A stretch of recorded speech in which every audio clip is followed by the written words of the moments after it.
Hi అండి. ప్రేమంటారా 27వ భాగం వినండి. అక్షు రూమ్ని సిద్ధు రాములకిచ్చి అక్షు గ్రీష్మ రూము షేర్ చేసుకుంది. ఎర్లీగా లేచి బాల్కనీలోకి వచ్చేసరికి రామ్ కూర్చొని ఉన్నాడు. వెళ్ళి కాఫీ పెట్టి 2 కప్పుల్లో పోసి తీసుకొచ్చింది. అన్నింకా లేవలేదా అంది అక్షు. లేదు అంటూ కప్పు తీసుకున్నాడు. ఇద్దరు కూర్చుని కాఫీ తాగుతుండగా సిద్ధు వచ్చాడు. నీ ఫ్రెండ్స్ ఇంకా లేవలేదా అన్నాడు. లేదు, ఉండి కాఫీ తెస్తాను అని వెళ్ళి ఓ కప్పుతో వచ్చింది. నీకు పనులన్నీ బాగా అలవాటయ్యాయి అనుకుంటాను అన్నాడు రామ్. అవునరా, ఇంతకుముందు కాఫీ అంటే నువ్వు కలుపుకుంటే నాకు ఓ కప్పు అనేది అన్నాడు సిద్ధు. అమ్మ ఉంటే ఇప్పుడు చేయను, అమ్మ చేసి ఇస్తే ఆ టేస్టే వేరు అంది అక్షు. పర్లేదు, కాఫీలానే ఉంది అన్నాడు సిద్ధు. మౌనంగా కూర్చుంది. కప్పు పక్కన పెట్టి వచ్చి అక్షు కాళ్ళ దగ్గర కూర్చుని అక్షు 2 చేతులు పట్టుకొని ఎందుకింత దిగులు, ఏమైంది అసలు అన్నాడు సిద్ధు. నీలుని ఇష్టపడుతున్నట్టు నాకు చెప్పలేదు, కానీ నీలు అడుగడుగున క్రిష్ తనని ఎంత ఇష్టపడుతున్నాడో చూపించాలని చూసేది. మొదట్లో నేను పట్టించుకోలేదు, కానీ వాడిని చూస్తుంటే అర్థం అవ్వసాగింది. నేను నీలు అన్నప్పుడు నీలుకి ప్రిఫరెన్స్ ఇచ్చేవాడు. మా ఇద్దరి వాళ్ళకం కనిపెట్టిన నలుగురు మమ్మల్ని అడిగారు. అప్పుడు కూడా వాడు చెప్పలేక సతమతమవుతుంటే నేనే చెప్పాను, వాడు నీలుని ఇష్టపడుతున్నాడని. అవును, ఎలా మీ అందరికీ చెప్పాలో తెలియలేదు అన్నాడు. నేను దూరం జరిగిపోయాను. వాళ్ళిద్దరూ లండన్ వెళ్ళారు. నేను మొన్న కాల్ చేశాను.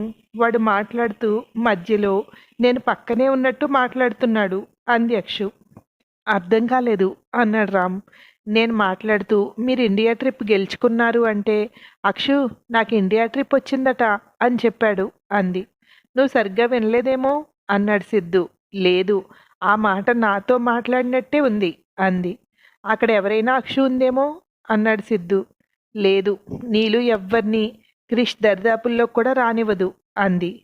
సరే, అక్కడ ఎవరున్నారో నీకు తెలియాలంతే కదా.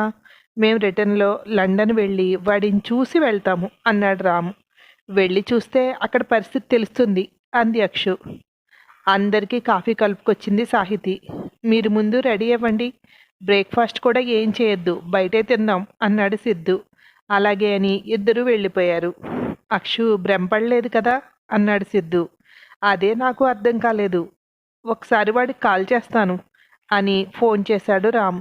హలో అన్నా అన్నాడు క్రిష్ అట్నుండి. ఏరా, సిద్ధుకు కాల్ చేసావా అన్నాడు. లేదు, ఇప్పుడు చేస్తాను అన్నాడు. నైట్ చేస్తావనుకున్నాను అన్నాడు రామ్. లేదన్నా, ట్యాబ్లెట్ వేసుకుంటే నిద్ర కంట్రోల్ చేసుకోలేను అన్నాడు క్రిష్. ట్యాబ్లెట్స్ దేనికిరా, హెల్త్ బాగాలేదా, ఏంటి ప్రాబ్లం అన్నాడు రామ్. మొన్న ఒక రోజు స్పృహ తప్పి పడిపోయాను. నీలు హాస్పిటల్లో జాయిన్ చేసింది. ఇంకా మెడిసిన్ వాడుతున్నాను. ఇప్పుడు బాగానే ఉంది, అమ్మకి చెప్పకు అన్నాడు క్రిష్. ఇదిగో సిద్ధుతో మాట్లాడు అని సిద్ధుకి ఇచ్చాడు రామ్. మర్చిపోయావరా మమ్మల్ని అన్నాడు సిద్ధు. మీరంతా నా స్వీట్ మెమరీస్, ఎలా మర్చిపోతాను. Happy birthday Siddhu. అదే తలుచుకున్నాను, మీ ఇద్దరు బర్త్డేలని మేం సెలబ్రేట్ చేసేవాళ్ళం అన్నాడు క్రిష్. థ్యాంక్స్ రా. ఇప్పుడు ఇండియాలోనే ఉన్నాం మేము అన్నాడు సిద్ధు. ఎప్పుడొచ్చారు, ఎన్ని రోజులు ఉంటారు, నేను రానా అన్నాడు క్రిష్. లేదు, 1 వీక్లో వెళ్తున్నాము అన్నాడు సిద్ధు. మీరు మళ్ళీ ఇండియా వెళ్తుంటే ఇటు రండి, ముగ్గురు కలిసి వెళ్దాం అన్నాడు క్రిష్. అలాగే, బాయ్ అన్నాడు సిద్ధు. ఓకే బాయ్ అన్నాడు Krish. Hi, good morning, ready అయ్యావా అంది నీళ్ళు లోపలికి వస్తూ. ఎక్కడికి అన్నాడు క్రిష్. మనం ఈరోజు డాక్టర్ని కలవాలి అంది. నాకున్న ప్రాబ్లం ఏంటి, ట్యాబ్లెట్ వేసుకుంటే నిద్ర కంట్రోల్ అవ్వడం లేదు, ఎందుకు అన్నాడు. నాకు మాత్రం ఏం తెలుసు, వెళ్తున్నాం కదా, డాక్టర్నే అడుగు అంది నీలు. నేను నైట్ సిద్ధుకి కాల్ చేద్దాం అనుకున్నాను, నిద్ర ఆగలేదు. ఎర్లీ మార్నింగ్ చేద్దాం అనుకున్నాను, మెలకు రాలేదు. అన్నే కాల్ చేశాడు. సిద్ధుకి కాల్ చేసావా అని అడిగాడు. గిల్టీగా అనిపించింది అన్నాడు. వాళ్లే కాల్ చేశారా అంది. అవును, వాళ్ళిద్దరూ ఇండియాలోనే ఉన్నారు అన్నాడు. ఎగ్జామ్స్ అయ్యి పూర్తిగా వెళ్ళిపోయారా అంది. తెలీదు, కానీ ఇప్పుడు ఇండియాలోనే ఉన్నారు. ఉంటారేమో, వెళ్దాం అనుకున్నాను. 1 వీక్లో వెళ్ళిపోతారట అన్నాడు. వాళ్ళొస్తే నువ్వెందుకు వెళ్ళడం, వాళ్ళ ఇయర్ స్టడీ కంప్లీట్ అయ్యి వెళ్ళిపోతారు, నువ్వు స్టడీ ఆపేసి వెళ్తావా అంది. పూర్తిగా కాదు, సరదాగా ఒక 10 డేస్. అన్న సిద్ధు ఉంటే ఎంత ఎంజాయ్ ఉంటుందో తెలుసా అన్నాడు. నీకు నేను తప్ప అందరూ ఇంపార్టెంట్ అంది చిన్నగా. ఏంటి అన్నాడు. లేట్ అవుతోంది, వెళ్దామా అంది. ఇద్దరు హాస్పిటల్కి బయలుదేరారు. అక్షు రూమ్లోనే ఉంటుందట అంది నీలు. ఏం అక్షు, నువ్వు రావా అన్నాడు. సరే, రూమ్లో బోర్ అనకూడదు అన్నాడు క్రిష్. ఆనందులే, తనే ఉంటానంటోంది కదా అంది నీలు. సరే బాయ్ అన్నాడు. అమ్మయ్య, దారిలోకి వస్తున్నాడు అనుకుంది హుషారుగా. డాక్టర్ని కలవడమే ప్రశ్నలు కురిపించాడు క్రిష్. నేను స్పృహ కోల్పోవడానికి సైక్రాటిస్ట్కి సంబంధం ఏంటి? మందులు ఎన్ని రోజులు వాడాలి? నాకేదైనా మానసిక సమస్య ఉందా? ఆవిడ ఆన్సర్ ఇచ్చే వ్యవధి లేకుండా అడుగుతున్నాడు క్రిష్. నవ్వుతూ చూస్తూ, ఈరోజు నీ ఫ్రెండ్ రాలేదా అన్నారు డాక్టర్ మరీనా. లేదు డాక్టర్, రానంది అన్నాడు.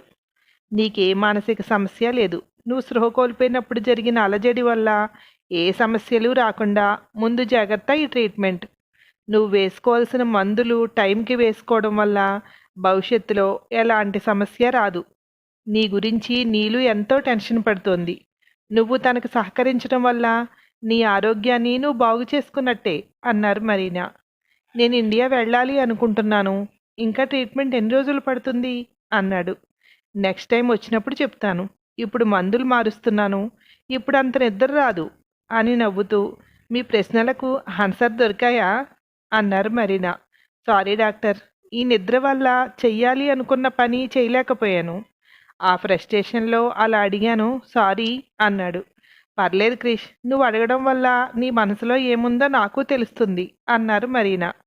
నీలు, ఈ మెడిసిన్ తీసుకుని రండి, ఎలా వాడాలో వివరిస్తాను అన్నారు మరీనా.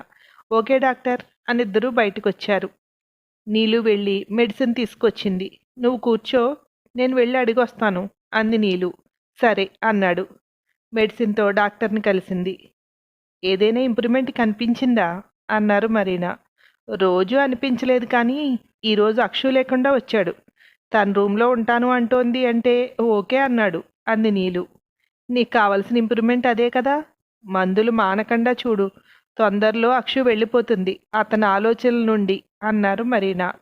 డాక్టర్కి థ్యాంక్స్ చెప్పి బయటకు వస్తే ఎక్కడా లేడు. అనుమానంగా ఎప్పుడూ కూర్చునే ప్లేస్ చూసింది. అక్కడ పక్కకు చూసి మాట్లాడుతున్నాడు. సంతోషించినంతసేపు లేదు. తల పట్టుకుని అక్కడే కూర్చుంది. క్రిష్కే కాదు, నేను వాడాలి, పిచ్చిదాన్ని అయ్యేలా ఉన్నాను అనుకుంది నీలు. ఆ తర్వాత ఏమైందో మరో భాగంలో వినండి. Thank you.